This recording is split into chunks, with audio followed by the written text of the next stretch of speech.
একটা মানুষ মরে গেলে তার জীবন শেষ হয়ে যায় না, তাকে মানুষ মনে রাখে তার কাজের মধ্যে দিয়ে।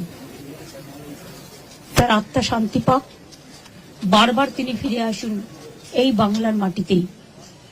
আমি এটুকু বলে আপনাদের সকলকে নমস্কার জানাচ্ছি। আজকে আমার ঝাড়গ্রাম যেতে হবে, যেহেতু আমার ঝাড়গ্রামে কালকে ওয়ার্ল্ড ট্রাইবাল ডে প্রোগ্রাম করা আছে। না গেলে ওরা সেন্টিমেন্ট নেবে, না হলে অন্য প্রোগ্রাম হলে আমি ক্যান্সেল করতে পারতাম। আর এই খবরটা শুনে আমি এতটাই টেন্স হয়ে গেছিলাম, দেখুন হাতটা পুরো ঘষে গিয়ে পুরো গলগল করে রক্ত বেরিয়েছে। তার মধ্যে আমি নিজেই মানে কিরকম একটা লাগছিল। ফলে আমি এখন বাড়ি ফিরে যাব, ওখান থেকে তারপরে কিছুক্ষণ বাদে চান টান করে তারপরে আমি ঝাড়গ্রামে যাব।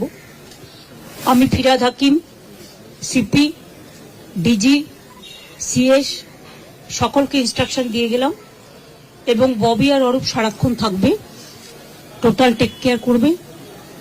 যা যা প্রয়োজন দলের পক্ষ থেকে ওরা মিছিল করে নিয়ে যাবে, যখন দেখবে যেন কোনো অসুবিধে না হয়, পুলিশ যেন ঠিক মতো ব্যবস্থা করে সবকিছু, যাতে কোনো রকম কোনো অসুবিধে না হয়। আমি এটুকু বলে আপনাদের সাংবাদিকদের, সংবাদ মাধ্যমকে সকলকে আমার অনেক ধন্যবাদ এবং কৃতজ্ঞতা জানাচ্ছি। ব্যক্তিগত অনেক কথা আছে, কিন্তু সেটা আজকে বলার দিন নয়, কখনো সময় পেলে নিশ্চয়ই বলবো। আজকের দিনটা এই সময় তাদের পরিবারের পাশে দাঁড়ানোর দিন, এবং দল হারিয়েছে তাদের নেতাকে। আমি অন্য দল করলেও তাদের দলের সাথেও আমার সম্পূর্ণ সমবেদনা থাকবে।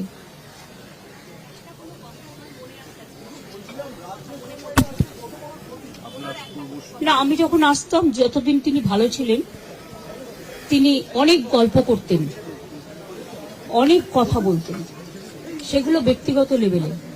আমি সেসব কথা বাইরে আনতে চাই না। আমার সাথে দেখা হয়েছে সিঙ্গুর আন্দোলনের পরে, গোপাল গান্ধী যখন গভর্নর ছিলেন, একটা সুন্দর পরিবেশে আলোচনা হচ্ছিল।